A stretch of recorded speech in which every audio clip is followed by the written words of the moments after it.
All right, we are back. It's a beautiful Friday, back with the Andre Duke Show with Carter Smith, and we got my boy Richie here joining me tonight. Richie, how's your week been? Good, man. I can't believe it's Friday, but thank God it's Friday, my man. Yeah, How about yours? absolutely. My week's been pretty good, man. I was sick last week. I know we had missed some shows, and with the holidays and everything was like that, so I was sick all last weekend. Like all last weekend was terrible. And then Sunday night, I dropped my kids off and I took a bunch of vitamins and everything like that. And then Monday morning, I woke up, felt like totally better, and I was like, all right, cool. So it's been a great week, man. Had a lot of fun this week. Been doing a lot, so. I mean, there's a lot going on, and we got our boy Andre Duke is en route right now to Columbus, Ohio, to meet up with me and hang out for a little bit before we head up north tomorrow morning early. Because you know what tomorrow is, Rich? Wait. What's tomorrow? Isn't there something going on tomorrow? There's something going on tomorrow, and it's not just Championship Saturday. We got ourselves a little live show tomorrow, buddy. Oh, that's right. Yeah, And our live show. Oh, can't wait. that's right. That's right, dude. So we got our live show tomorrow, Cigarro Lounge in Hubbard, Ohio. It's going to be kicking off at noon. I think Richie and Duke and I will get there probably around 11 to get set up and everything like that. But I think doors open right around 11 anyway. So come through, hang out, grab a cigar, grab a bourbon, grab a drink, whatever you want. They got it all. I mean, our guy Steve is really setting it up and really doing it big. So it's going to be a lot of fun, man. I don't know about you, but I'm really looking forward to it. I'm really looking forward to it. I was just talking to him tonight, and I know they got something going on there. I think they're having like a Christmas party at his shop tonight, and Yeah, I saw that on he's gonna social have media. us tomorrow night. So I'm looking forward to it, man. I'm really looking forward to his setup and how his lounge is and what's Yeah, going on dude. there. It was awesome. I got back from work this afternoon, evening. Obviously, the high school football championships are tonight. Yeah, we got Up by Moeller you in your and neck of the woods. we do. We had Yeah, one this morning at 10:30 with Maria Stein, local, that's and absolutely insane. Do they not go to school? Hillsdale. What's that? I said, do they not have school? I guess not. Must be nice. Like, what's that?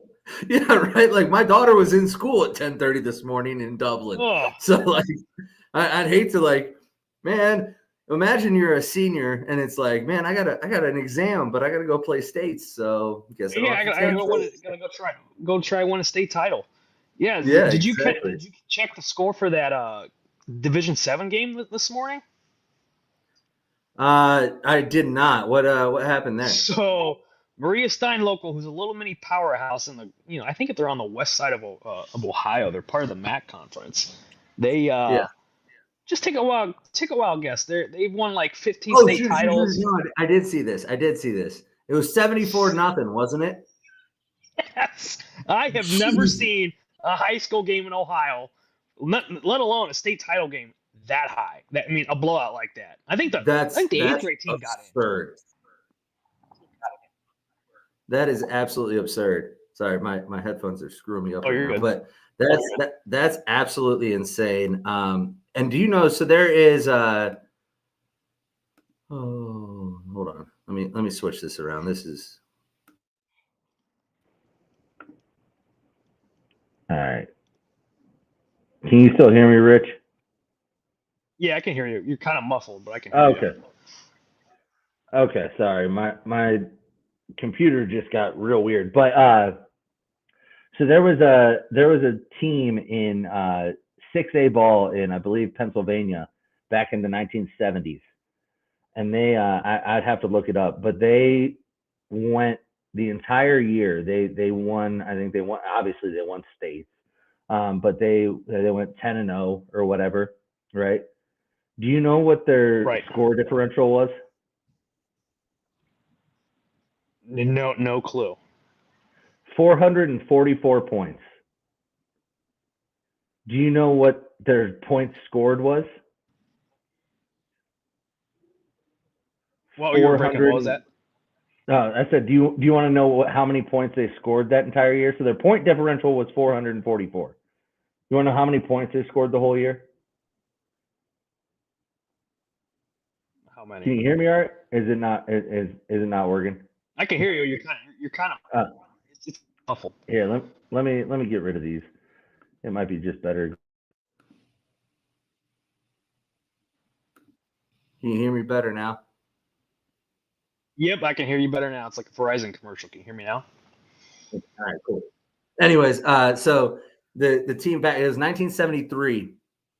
They had a point differential of 444 points. You want to know how many points they scored that year? 444. It's gotta be like They one gave game. up 0 points. No, they gave up 0 points the entire season. Oh, they gave up 0 points. Yeah. Wow. It's just insane. Absolutely insane. So what was the high school? I'd have to look it up, man. I forget. It was 1973. Wow. Yeah, I don't even know how I'd find it right now. But yeah, it was absolutely insane. They didn't lose a game. Obviously, they didn't give up a point all year.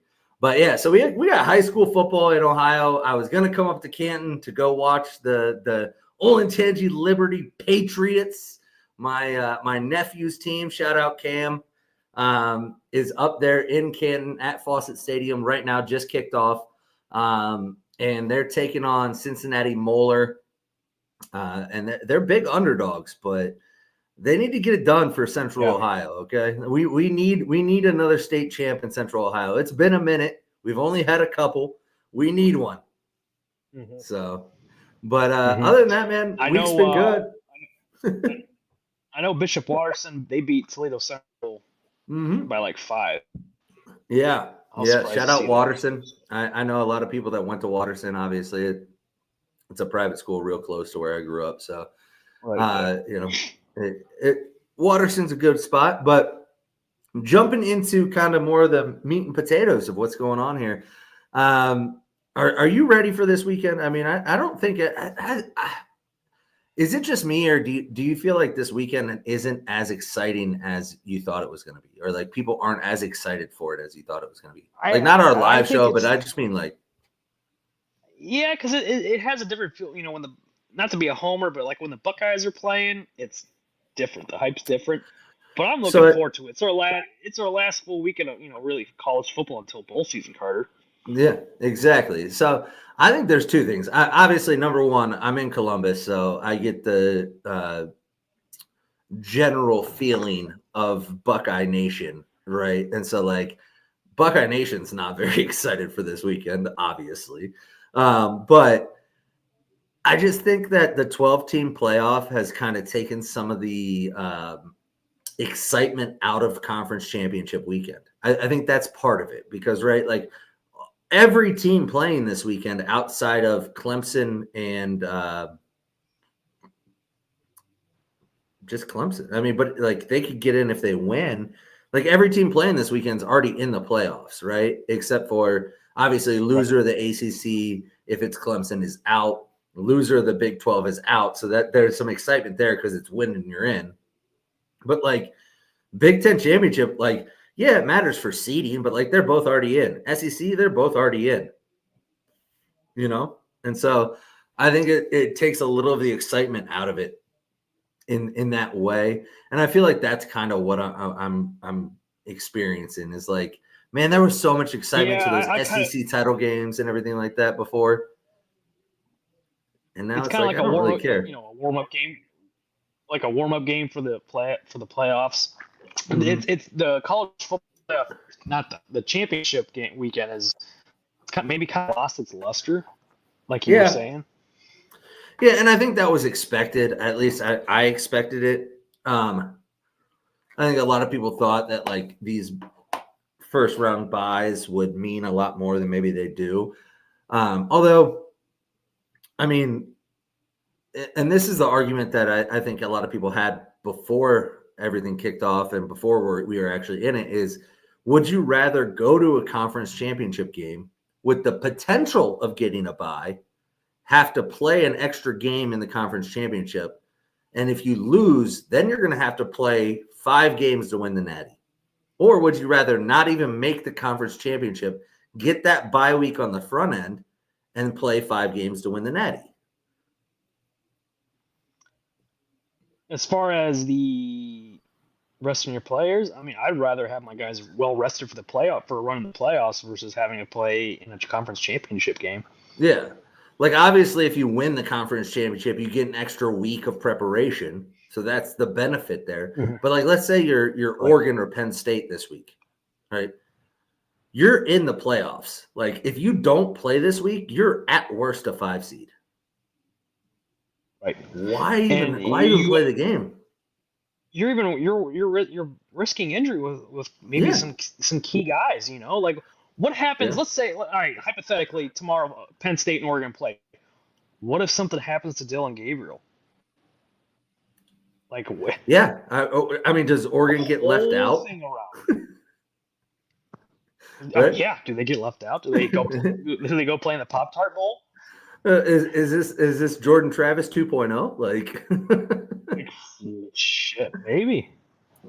That's something nobody's talked about. Like, what? You are risking your key player's injury though. Yeah, for that potential playoff run. Just to get that bye week, right? Whereas if you didn't even play this week, like Ohio State doesn't get a bye, but they don't have to play this week. That's an extra week. Mm-hmm. No, and they won't play for 2 weeks, right? Go ahead.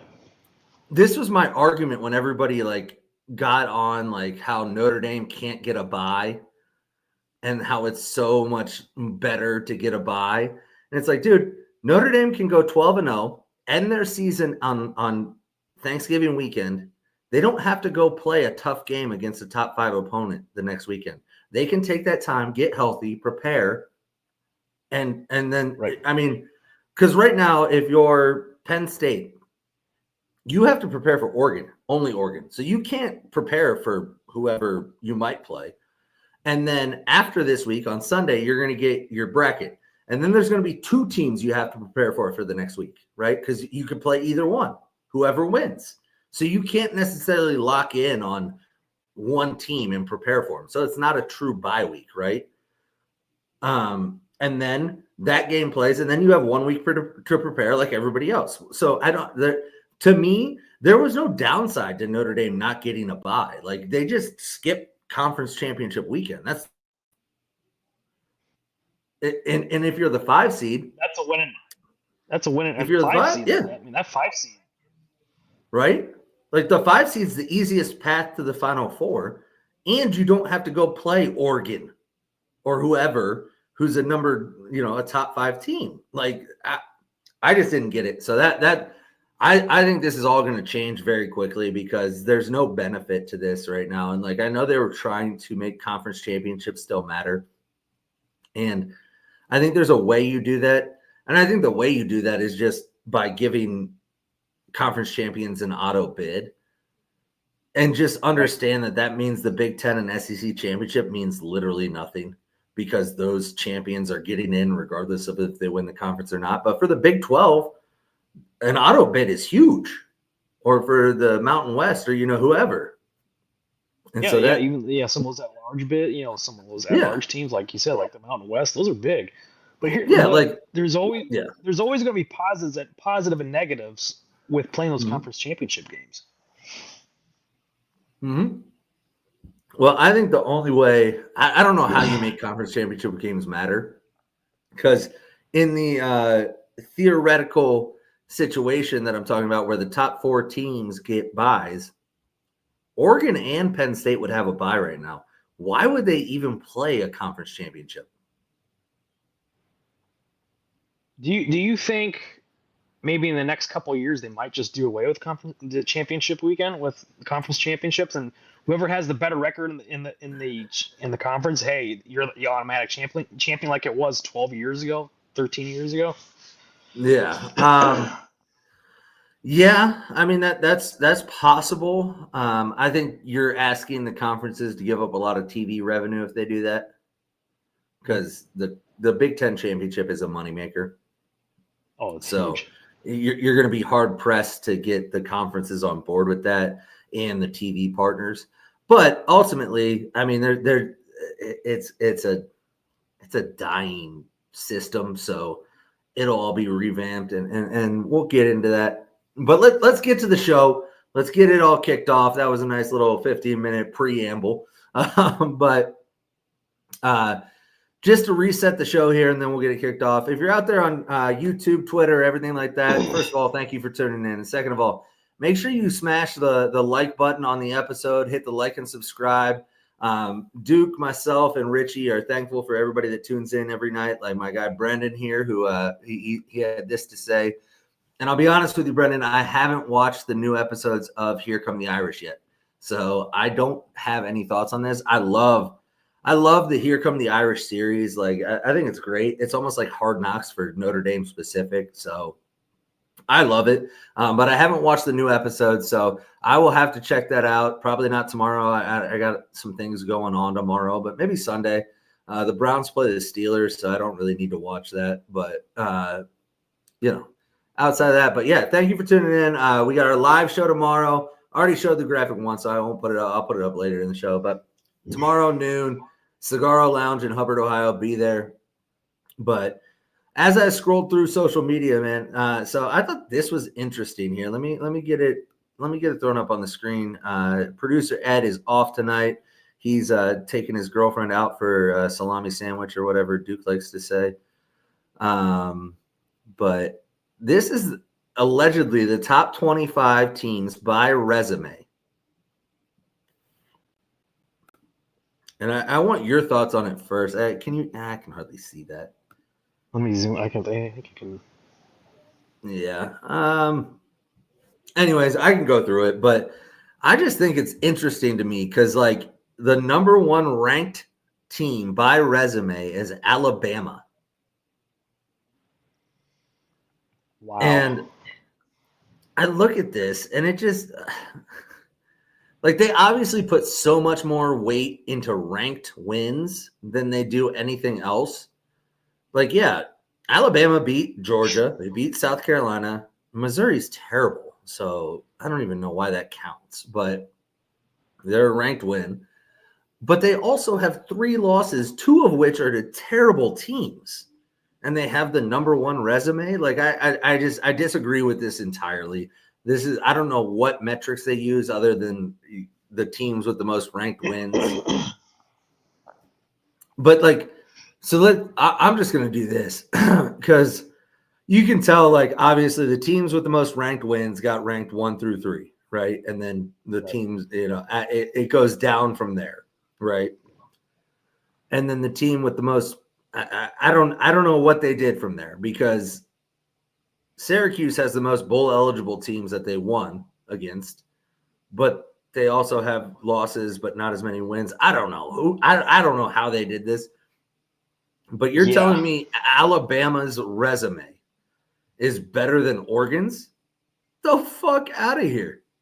Yeah, get out of here with this shit. That's Oregon has wins this over. Is all confusing. Like, it makes no. Oregon has wins losses. Over. Well, I know, but they have 0 losses. They have 2 wins over playoff teams. Alabama has 1, and Oregon has 0 fucking losses at all. So make that make sense, Carter. Yeah. And they played 1 less bowl eligible team, or 1 against which played 1 less bowl eligible team. And it's like, in what world is Alabama's resume better than Oregon's? That's impossible. I'm sorry. Like, no.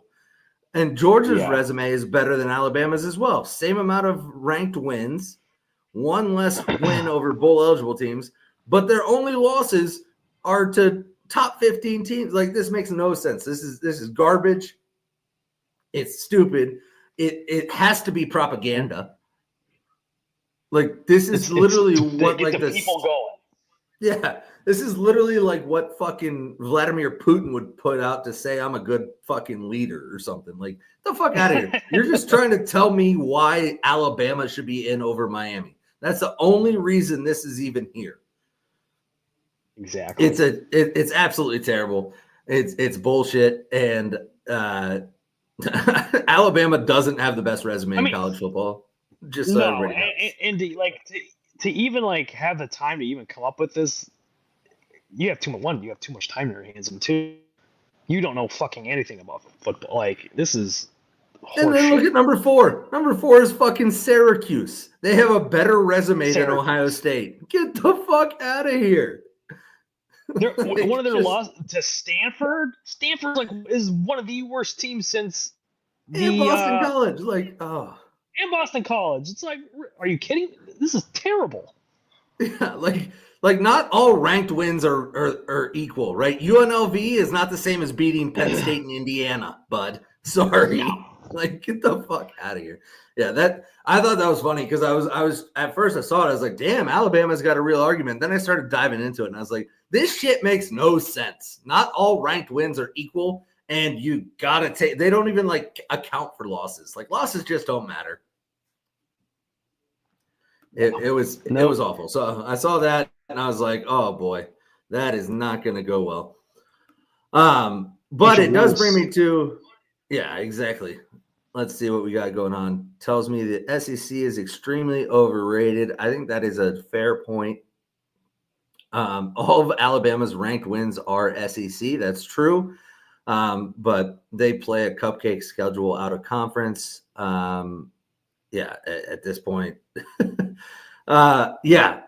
is I am so in on this, and I hope it happens. I want SMU to destroy Clemson just so this can happen. Because if SMU loses to Clemson, there's a chance Bama doesn't get in and Notre Dame gets SMU in the first round. Or there's a lot, and we'll go over. So I actually have a bunch of Notre Dame specific things for the end of the show, and one of them is the projected opponents, and we'll go over that. But one of the things that we kind of brought up, we were talking about first round buys and conference champions, and I saw this, and I think this might be one of the best solutions to every problem that we have, and it's a 2014 playoff. Have you seen this yet? No, I have not seen it, no. Okay. So I think this is actually, I love this. So you have a 2014 playoff, right? And this is how it would shake out right now. And so the top 16 host schools are the first and second place teams from each of the Power 4 conferences, the 2 highest ranked G5 teams, and 6 wildcards.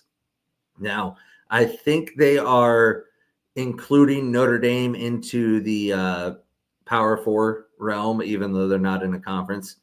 But then the 5 highest ranked conference champs get a first round bye, 3 auto bids for each power conference, on campus games until the semis, which I am here for.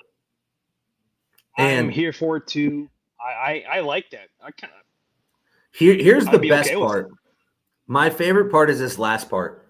The rankings are done by the BCS, not some committee, not some fucking people that are being paid by TV networks, right? It's done by the computer model that the BCS was, because I have been, since day one of the playoffs, has said, I agree the BCS was not perfect. Expand it to 4 teams, keep the BCS in place, because the BCS never got it wrong. They just didn't have enough teams to include. So you had to pick 2. So there were some times where there was 2 teams and that third team had an argument. But if you expand it, the BCS wasn't wrong. And so if you just do it by the computer model, there's we do this in every other sport, every other industry, everything.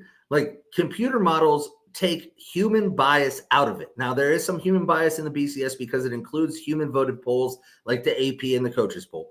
But it's mitigated by having those 6 computer polls that weigh everything differently. And then you get a true blend of what people think are best and what raw data tells you is best. It blends it all together. And I think I think this would be perfect. Look at this bracket. You have obviously Oregon, Arizona State are projected conference winners. Georgia, Texas is a conference winner. Boise, Penn State, that. But tell me this is not I mean, is that not the perfect playoff? I think it's a thing of beauty. Yeah. I can't think of one is team that has an argument. I like it. No. I mean, the only team you could And make an argument for that's not in is like Tulane. Yeah. But I think that's perfect. I think it's a sweet model. Yeah. Shit, they might even adopt it in 10 years from now. You never know. Yeah, 10 years, shit, 5. We might get there quicker than we think. They keep bumping it up every year, but I'm here for it, man. Exactly. Get rid of Army, Navy week to fast back. So here's the thing with that. BCS absolutely should come back. Brennan, there's just something so American about Army, Navy that you'll never get rid of that. It is one of the coolest things you could ever experience, and I haven't been to it, but it means so much that I hate the thought of getting rid of it. And I was on the board of let's not move the Michigan Ohio State game and things like that, and like that's even changing. But yeah, I think that is the way that we go with this is expanded to 24. Let computers pick it, because then there's no arguments. We don't have to have this conversation of should Miami be in over Alabama. No, fuck that. There's statistics. There's actual reasons why everybody gets in. Right now, it's the committee likes Alabama more than Miami, so Alabama's in. Right? Right. It's just it's absolutely ridiculous. That Alabama bias. Yeah, exactly. But another thing that's been going around, I know we talked about it, or I think you guys talked about it last night with Bill Belichick interviewing for the North Carolina head coaching job. Allegedly. There are some people out there that believe he might just be interviewing for his son's future. That's what I heard this morning on JB show. I was What do you think about that? It's like, hey, just can you consider my kid? It's like my dad interviewing for me for a job somewhere. It's like, really? Like, what definition the hell? of nepotism, right? Definition, like, you're a grown-ass man. Why don't you go interview yourself? Yeah. I don't know if that's what it is, but I just think it's funny where North Carolina's like, yeah, Mac Brown's too old. Let's go get Bill Belichick. Like, what, 72? Yeah, I mean, Mac Brown is 73, so maybe that 1 year is the difference, right? Like it might be. It might be. But as somebody that I know very well eloquently put on his show today, there's a difference between a 73-year-old that's been married for 40 years, that's just at home every night, just, I don't have to say it, but, and a 72-year-old that is out there just plowing 24-year-olds, just getting that fountain of youth that is 24-year-old pussy. And and so maybe that's just, that's breathing extra life into them, right?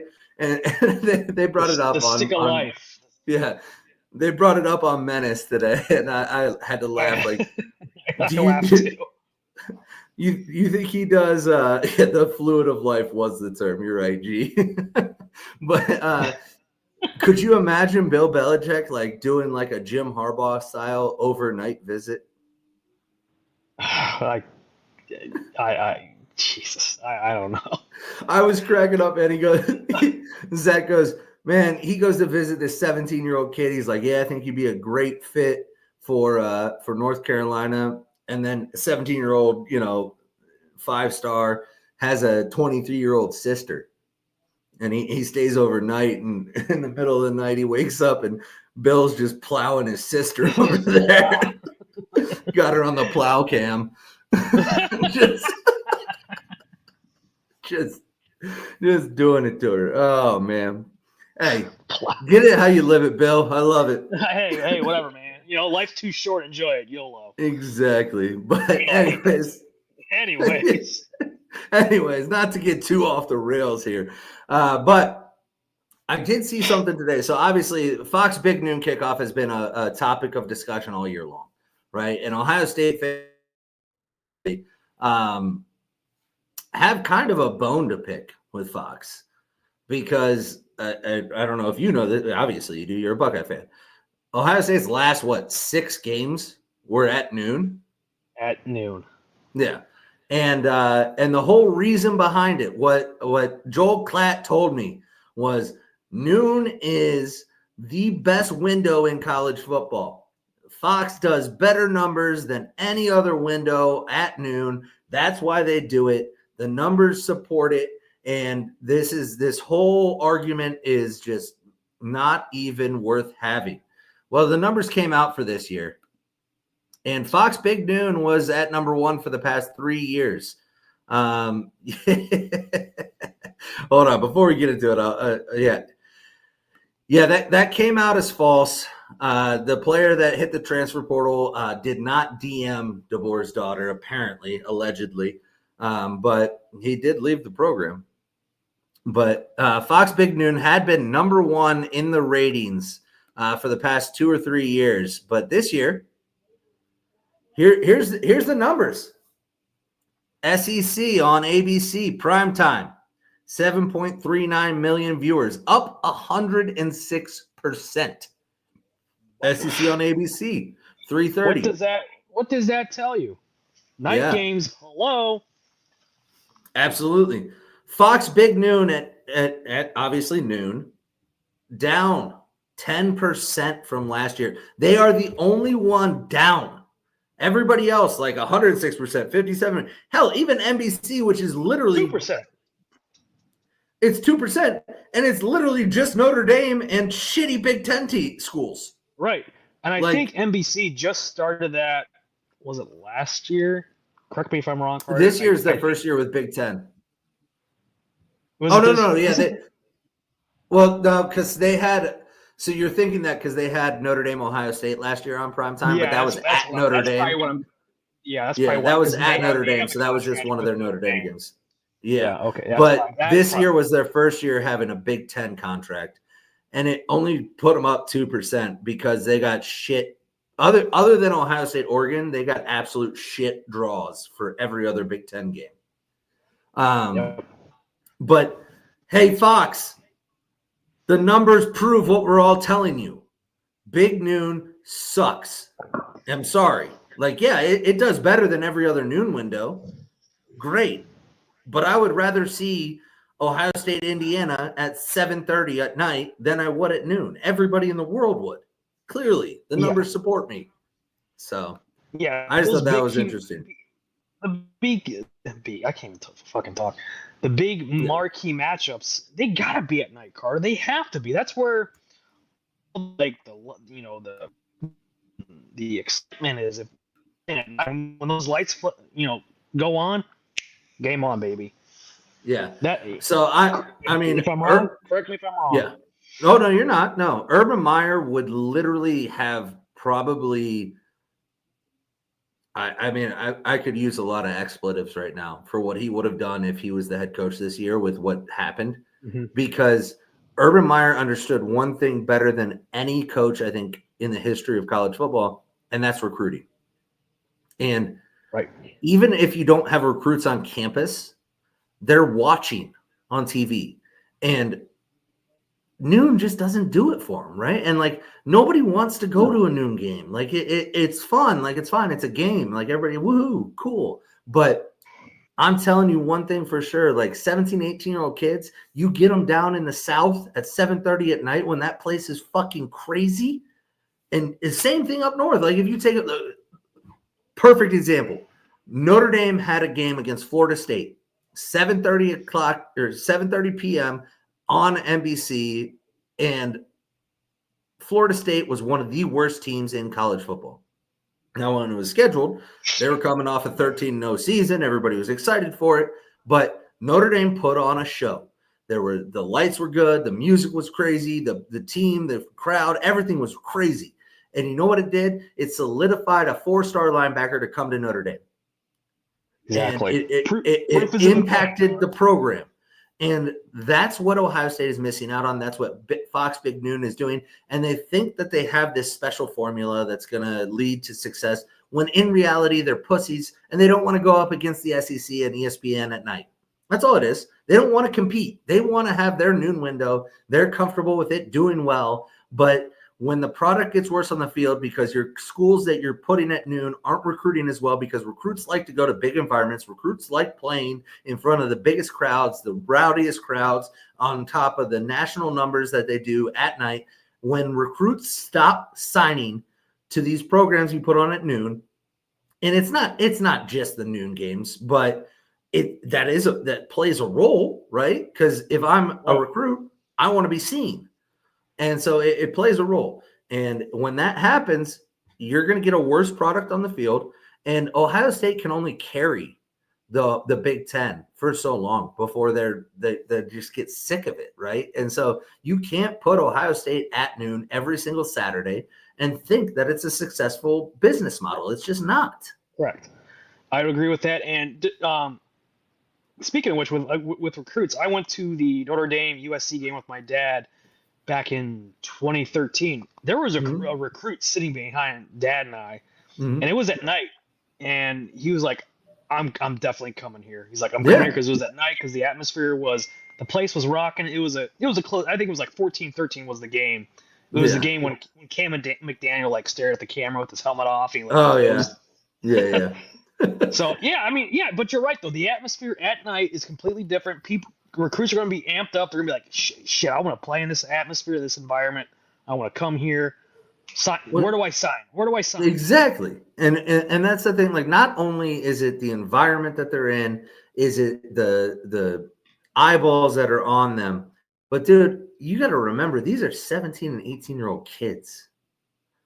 I don't know about you, but when I was looking at going to college, part of the reason I picked Kentucky was because when I went down there, it was a fun fucking time. When I went to visit, it was a blast. Everybody was fun, and night games are just more fun. Like, they just are. And so, like, I'm sorry. I've been to so many countless Ohio State night games. I mean, I can tell the major difference between playing at night versus playing at noon. Exactly. It's completely different. Now, for the players and the coaches, it's a different story. But as fans in the atmosphere, I'll take a night game over anything. Absolutely. I agree completely. But I just thought that was interesting. That finally the numbers are supporting what all the fans have been saying. And hopefully people like Joel Klatt and the executives at Fox will take a look at that and go, okay, maybe this was just a flash in the pan. Maybe it wasn't as sustainable as we thought, and adjust their business model. But I do want to get to this comment because I have Brennan, a loyal listener, one of our OGs, a real sticks with us and is here every night. Is Notre Dame getting screwed over with their NBC deal? I have some thoughts on that. I think no, to be honest. I mean, my initial reaction is no. I think part of the reason that Notre Dame is able to do a lot of things they do and is as flexible as they are and has the freedom that they have is because of that NBC deal. Now, they are not getting the same money as Big Ten and SEC schools. They're not. It's close. It's not. They're not getting ACC money where they're getting absolutely shit on. But they could make more money if they were in a conference like that with bigger TV contracts with other partners. However, they have the most beneficial deal in college football, because they don't have a conference. They aren't beholden to a conference, right? And so and NBC, it is beneficial for NBC to set Notre Dame up for success. So NBC doesn't dictate a whole lot of what Notre Dame does on a week-to-week basis. NBC asks Notre Dame, what do you want to do? And they set their schedule accordingly, and then they fill it in with their other partners. So Notre Dame and NBC has been a partnership for a long time, and it has worked out very beneficially for both. NBC wouldn't have the Big Ten contract that they have without Notre Dame. Notre Dame wouldn't have the ability to not join a conference without NBC. So it has been very lucrative and beneficial to both parties. I think that's starting to change a little bit. And you'll see that. And so And great follow-up question. Why are they still affiliated with the ACC and not the Big Ten? There's two reasons. Number one, they had to become affiliated with the program in 2020 or they wouldn't have had a season. And number two is the ACC was the only one weak enough to accept them without joining the conference entirely, and Notre Dame wouldn't have joined a conference. So they found a playing partner that was willing to play to have the brand of Notre Dame associated with their conference. And Notre Dame is ACC in almost every other sport. Outside of winter sports like hockey, they're Big Ten, but that's because the ACC doesn't really play hockey. But the reason they're not affiliated with the Big Ten is because the Big Ten has drawn a line in the sand. You either join the conference or we're not affiliating with you. And Notre Dame has drawn the same line in the sand saying we're not joining the conference. If you don't want to be affiliated with it, that's fine. There's other people that do. But that again, that's something that I think changes in the near future. I'm not saying Notre Dame joins a conference. I do think that might happen eventually, but I think the Big Ten might soften as things expand, as things continue to progress, because when you move towards what we're moving towards, which I believe is 2 super conferences, you're going to want the best brands, and Notre Dame is still one of the best brands in college football. And as they try to expand, the SEC is going to gobble up a lot of brands, and the Big Ten is going to be forced to try to do the same. But if they don't have the playing partners, if they're at the dance looking for a dance partner and nobody's willing to dance with them, they might soften their stance on joining the Big Ten as opposed to being affiliated with the Big Ten. I don't know. We'll see. I don't know for sure. There's a lot of Big Ten purists and a lot of people that aren't Notre Dame fans that'll tell you, fuck that. Tell Notre Dame, join the conference or you can't play us. I'm just telling you, if that happens, Notre Dame might join, or Notre Dame might say, fuck you, we're big enough.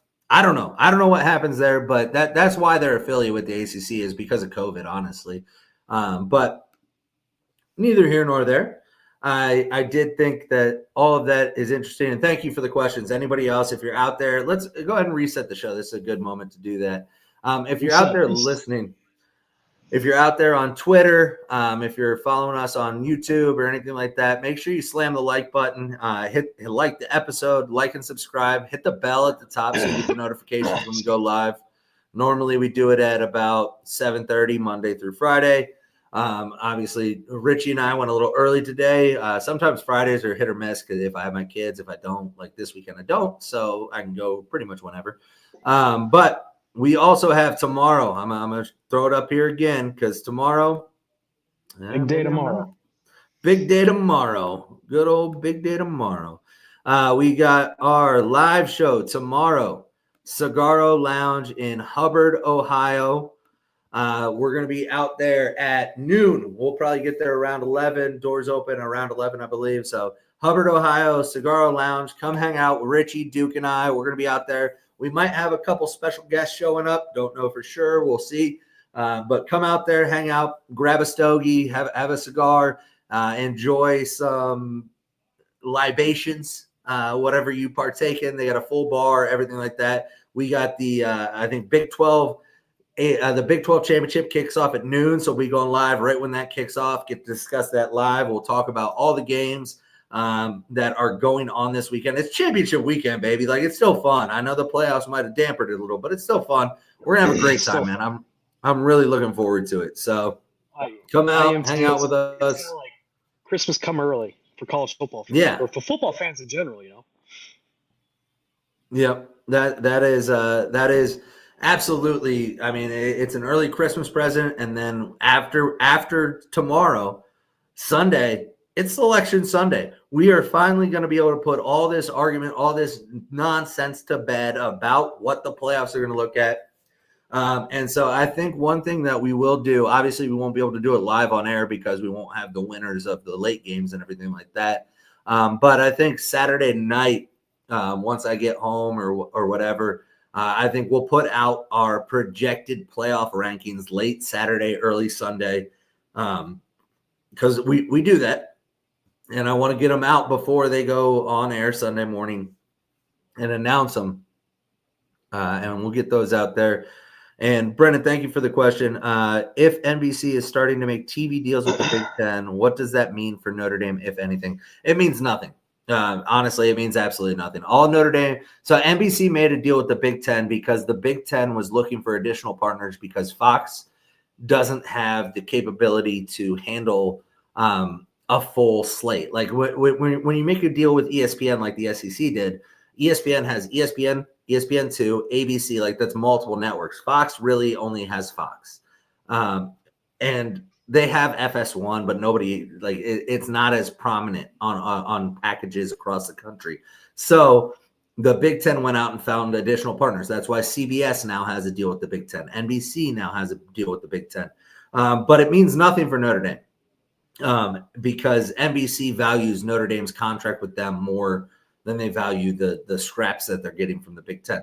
Now, if the Big Ten ever left Fox and went fully into NBC, that could be a situation in which Notre Dame has to kind of get it. But NBC has such a tie with Notre Dame, and that's been such a long-standing relationship that they're not going to sour that. So it doesn't mean anything, but what it does mean and what it could open up to is it makes it so much easier for the Big Ten to add Notre Dame. And the reason that is, so a reason a lot of people couldn't add Notre Dame into a conference is because of the contract with NBC. Big Ten or Notre Dame has a contract through, I think that right now it's through 2027 or something like that with NBC. So if a conference wanted to add Notre Dame to their conference, they would either have to buy Notre Dame out of that contract so that all of Notre Dame's games could be played on their affiliate networks, or they would have to get their affiliate networks to agree that all Notre Dame home games are still on NBC. So that would make it difficult. With the Big Ten having that relationship with NBC, they could essentially just roll that contract into the Big Ten's already established contract with NBC and make it work for all parties. So what that tells me is the Big Ten is already looking to add Notre Dame at some point, and NBC is willing to do that. So it doesn't mean anything right now, but it just opens the door for the Big Ten to add if they desire to, and if Notre Dame wants to be added. I think that's what that does. Just my opinion, though. I have no affiliation with executives or anybody at networks, but that's just how I see that working out. Anyways, we got some games on tonight, Rich. Yeah, man, we got one on. Speaking of Fox, we got one on about ready to get underway here pretty soon. Yeah, and we got Boise State, UNLV, and then Tulane and Army. A couple games, at least one that has major playoff implications, and honestly, maybe some Heisman implications. And obviously, that's Boise State, UNLV. What do you think as far as, do you think Ashton Jeanty has a chance at the Heisman? I think he does, depending on his performance tonight, because he is playing that extra game versus Travis Hunter at Colorado. And so, yeah. So one thing I'll be interested to hear, because, in the past, one of the major criticisms of the Heisman Trophy and the voting and everything that they do is that a lot of people turn their ballots in before conference championship weekend. And so a lot of people don't get the benefit of that extra game. However, I did hear the other day that the ballot turn-in rate or whatever, like the counted ballots so far is a lot lower this year than most years in the past, which leads me to believe maybe people are starting to hold on to him a little longer, which would give Jeanty that opportunity. Right? Right. I agree. Yep. And then obviously Boise State right now looking at a bye in the playoffs. They come up and they face UNLV, who they just beat back in October. I think it was 29-25 or something like that. I'll be honest with you. I think UNLV takes it tonight. I don't know, man. I do. I think it's going to be absolute chaos this weekend, and I think this starts it. I was texting somebody from work tonight, or before we got off work. I was like, what if Georgia, UNLV, and Penn State all win? I mean, well, and Clemson. That's the biggest chaos. I'm like, what the hell do they do? I mean, of course, you see them, but it's just playing devil's advocate and seeing, hey, what? Yeah. So if that happens, I mean, I can tell you what I think happens. If Penn State beats Oregon, Georgia beats Texas, UNLV beats Boise, and Clemson beats SMU, well, I think your 1 seed's Georgia. Maybe Penn State. Could you imagine James Franklin getting a 1 seed? That's what Carter. That's what I've been thinking all week. I'm like, what if Penn State goes out there and wins? Are they like who would have had Penn State being the number 1? James Franklin, the 1 seed. Yeah, that would be. I don't know how you don't give them the 1 seed though. Like as soon as I said it, like Georgia, I could see because obviously, but Penn State's ranked higher than Georgia right now. Penn State only has 1 loss, and then Penn State would have a win over the number 1 team. Yeah, Penn State would be your 1 seed. Yeah, exactly. I mean, that's just what I'm saying. That's unanimous right there. Like, yeah, Penn State would be your 1. Georgia would be your 2.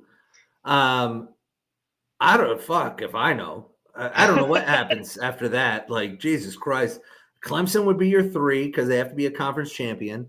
And then UNLV would be your 4, or Arizona State would probably be your 4, or Iowa State, whoever wins that. Yeah, that'd be your 4. And then UNLV would get in as like a 12 seed.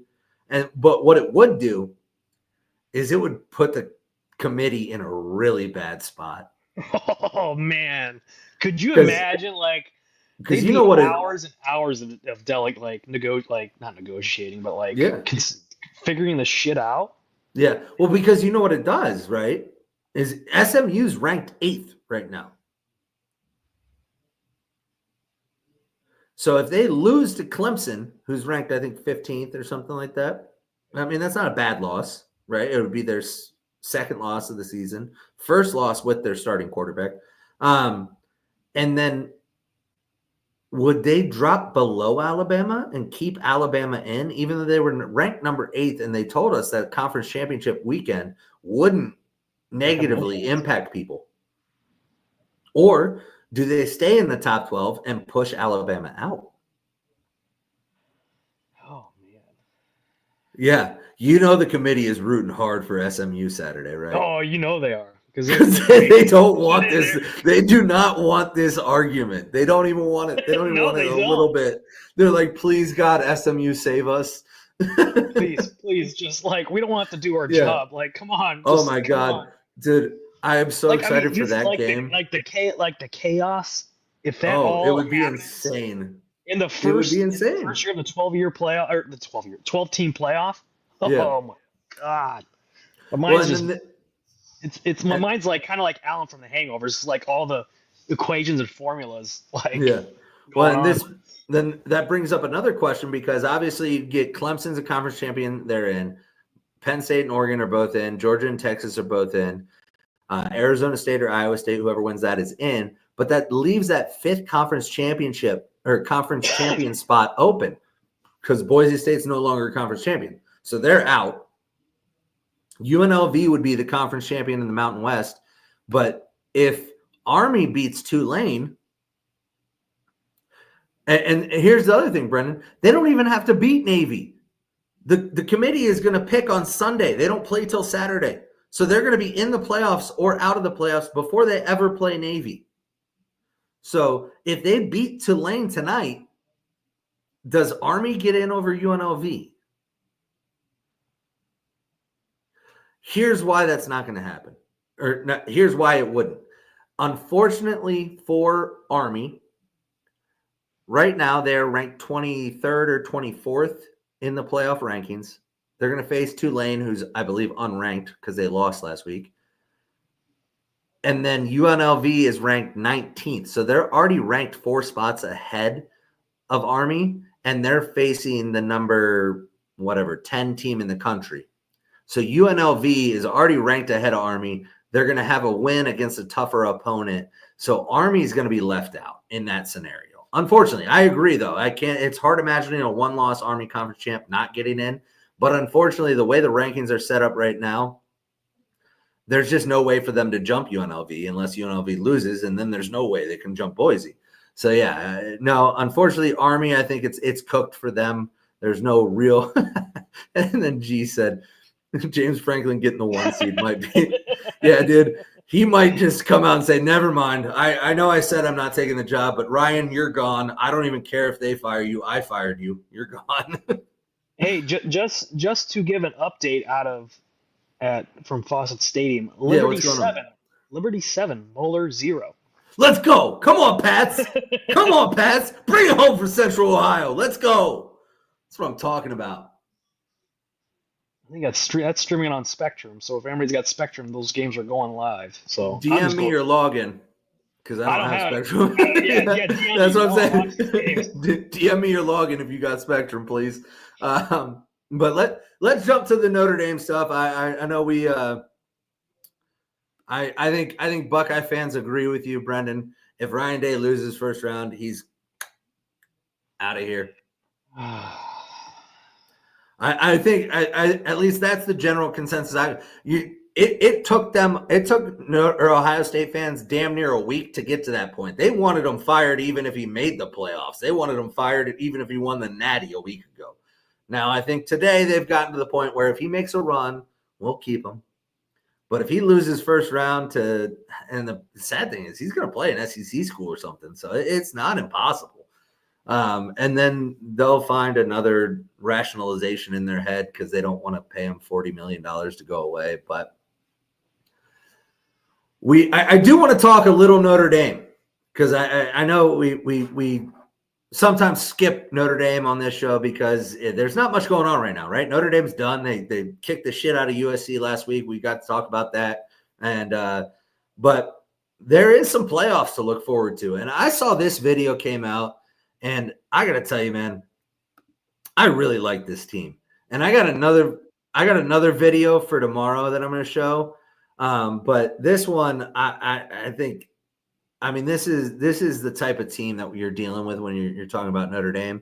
And I know RIchie hasn't seen it. If you guys haven't seen it, let me throw it up on the old Twitter machine or the old YouTube machine for you here. Let's get it. There you go. All right. Let me know if there's no audio, Rich. Okay. 60 minutes, double fucking guarantee. Empty the fucking clip on these motherfuckers. Empty the fucking clip and read the whole bit and let it fucking sing. Let it fucking sing on these motherfuckers. Empty the clip. Everything you got for 4 quarters. 4 quarters of fuck you football. Just like I fucking said last week. Let it fucking ring. Fuck, I'll do 1, 2, 3. That shit got me so hyped up. Like 4 quarters of fuck you football. Let's go. That's my favorite part. You know, hold on. Let me do my cross here. Yeah. Let me do my cross here. Yeah, exactly. But and then he goes, fuck on 3. 1, 2, 3, fuck. Like, let's go. Like, dude, that is that team. And like that's an O lineman, Coogan, is one of the leaders on the O-line. And, dude, that is the definition of what this team is.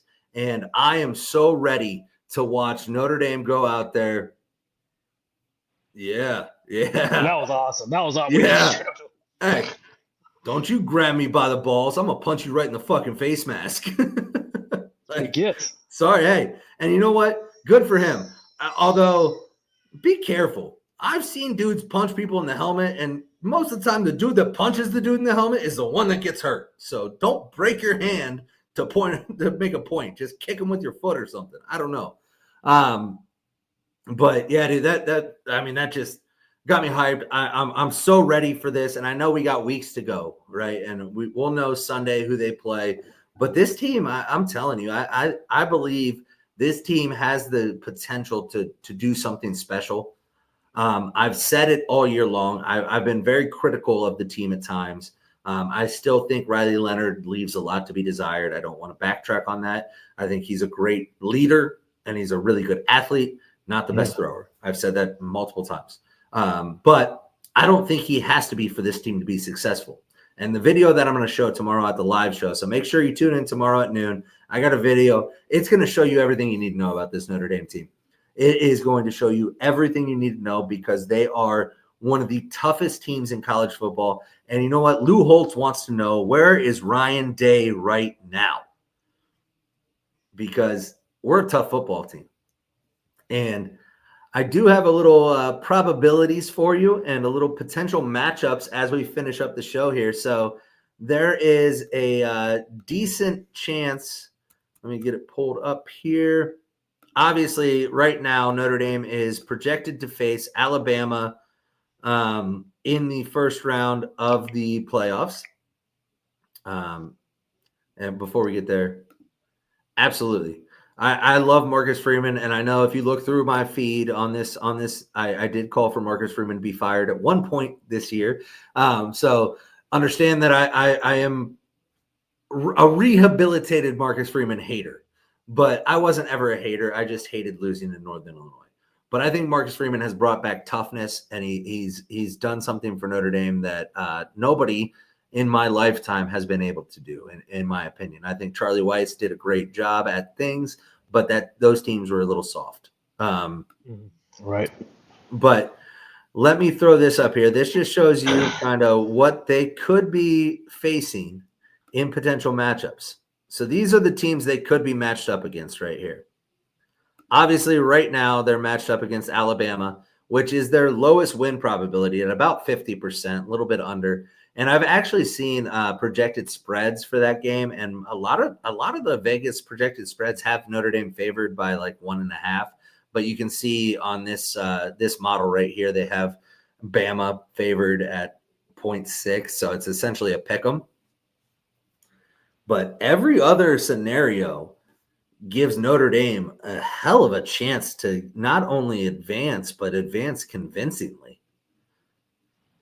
And I just want Notre Dame fans to appreciate it, because I think a lot of time as a Notre Dame fan, I'm guilty of it.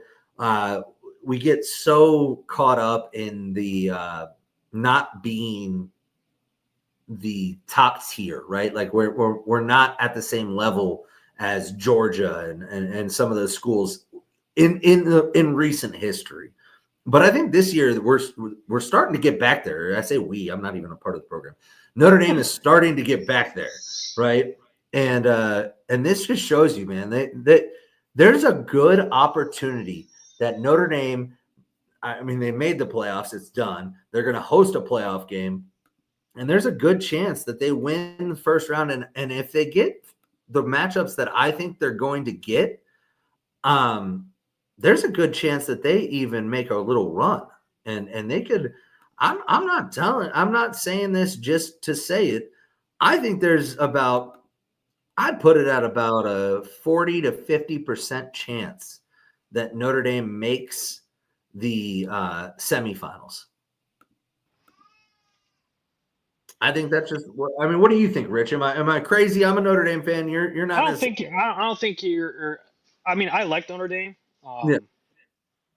I'd say I'd root for them over anybody else besides Ohio State. Yeah. I don't know, man. It's a different Notre Dame team that I have seen since that unfortunate loss to that MAC school. Yeah, that was rough. I think he's got him cooking. He's got him cooking. Mm-hmm. He's got him. They're bought in. They're clicking on all cylinders. I think they're going to be real tough coming down the stretch here in the playoffs. I'd like to see Notre Dame, do well in the playoff, and I think the one matchup I personally would love to see, if it would happen, would be Alabama come to South Bend. Yeah. In the frigid temperatures. Yep, and that sets it up perfectly, because I want to show you what Alabama could be walking into if this stands and they are coming to South Bend in December 21st or 22nd or whatever it is. There's Notre Dame Stadium, buddy. There it is. Could you just? I mean, I couldn't imagine the atmosphere. Just the hype at Notre Dame, because I've been, like I said, like I was telling you earlier, I've been in Notre Dame. It's a different feel compared to Ohio State, but having Alabama come there in mid-December, holy shit, dude! I want it so bad. Like I've been talking to a lot of people that are asking me like where I think they'll be seated, everything like that, and I said, I believe they will jump to number 5. I think that's what's going to happen. Obviously, it's dependent on what happens this Saturday, but if this Saturday goes the way I think it will, I do believe Notre Dame jumps to 5. But part of me doesn't want them to, because I would much rather see Alabama Notre Dame in South Bend, the 6-11 game, than I would Notre Dame Arizona State. Like, I mean, it'll still be fun, right? But like, give me Kalen DeBoer, give me Jalen Milroe, bring their ass up to South Bend, Indiana, December 21st, 8 p.m. at night, under the lights, with some snow on the ground. Oh, buddy, that gets my blood going. Like, I would pay, and I might pay good money to see that. Shit, I would too. Right? It would be awesome. And I hope it happens, because the thing that I think is so cool is this team, and part of the video I'll show tomorrow, this team is built for that. Like, Riley Leonard doesn't have to throw the ball a single fucking time. It's going to be like Michigan, Penn State in second half last year. They might run it every fucking play. And you know what, Bama? Try to stop us. I dare you. And Jalen Milroe's bum ass is going to have to figure it out. And I think Notre Dame's defense, I said this to my one friend. He is telling me, he goes, do you think Notre Dame's defense can stop Jalen Milroe? And I said, oh, hell yeah. Notre Dame's defense will make Jalen Milroe look like an absolute bum, or they will make him look like a Heisman Trophy winner. That's it. It's one or the other. He's either going to go off or he is going to look trash. Right. I hope you're right, Brendan. I think that would be awesome. If Arizona State beats Iowa State and they jump Alabama and get to the 11 so that the committee forces Alabama to play Notre Dame, hey, I'm all for that then. Give me that, because the path to the semifinals as a 5 seed is much easier than as a 6 seed. So if we can get Bama in the first round and have to play Boise State in the second round, I'm all for it. But yeah, dude, I'm excited. It's getting really exciting. And I know Ohio State's going to be hosting a game. So right now it looks like the teams that'll be hosting a game, if it were to end today, are Penn State, Ohio State, Notre Dame, and then Georgia. And so 3 of the 4 games are going to be, or if it ends today, would be in the Midwest, northern climates, late December. I mean, that's what everybody's been asking for, right? Yeah, that's what I've been asking for too. I think, yeah, like you said, everybody's been asking for that. So I'm excited, man, and I'm really pumped up. I'll plug it one more time. We're winding down here. We've been on here for a little over an hour. We got the live show tomorrow. Let me throw it on the screen here. 12 o'clock. What the hell? Anyways, noon tomorrow, Cigarro Lounge in Hubbard, Ohio. If you're in the area or can make it, show up. I might even buy you a drink or give you a drink out of my bottle of bourbon that we're going to have or something. But we're going to have, there's going to be cigars, drinks, football, and RIchie, Duke, and I will be chopping it up. So come out, make sure you say hi. If you guys have questions, we are bringing an extra mic if you want to get on air. If you want to ask a question, if you got anything, I mean, we at least I'm not a shy person, so I'll answer whatever. But other than that, man, if you're out there on Twitter, come on over to the YouTube channel, like and subscribe, hit the bell notifications. Make sure you hit that bell. That way you get notified anytime we go live. Also, we've been putting out some extra content this week as we prepare for championship weekend. We're going to try to pump out a little more content throughout the playoffs and everything like that. So, make sure you guys tune into that. But thank you, everybody, for tuning in, man. I have a blast doing this, and I'm really looking forward to tomorrow. RIchie, you got anything to add? I can't wait for tomorrow. I'm really excited for our second live show. It's going to be fun. Hopefully, a lot of people can make it. I know Steve's been getting out to the masses up in his area, and I'm looking forward to it. I'm actually looking forward to what kind of selection he has up there as far as sticks go. So it should be fun. And then Brennan in Dayton. I love the Dayton area, dude. Marion's Pizza is phenomenal, by the way. I don't know if you ever had it, RIchie, but if you ever go to Dayton, get Marion's. It's great pizza. Okay. But Brendan, shoot me a DM because I actually I know some people in Dayton, and I wouldn't be opposed to doing a live show in Dayton. So shoot me a DM either on Twitter or whatever. If you don't follow me, it's CBSmith3, or just send a message to the page here on YouTube. I'll get it. But thank you everybody for tuning in, and we'll see everybody tomorrow at noon. Hopefully anybody that can make it at Cigar Lounge. If not, tune in on YouTube. We'll be taking questions like we always do on here on the chat and everything like that. But thank you so much for tuning in, and have a great night, guys. Go enjoy some football. Have a great night, everybody. And quarter break, 7-0 Liberty still. Let's go, Pats.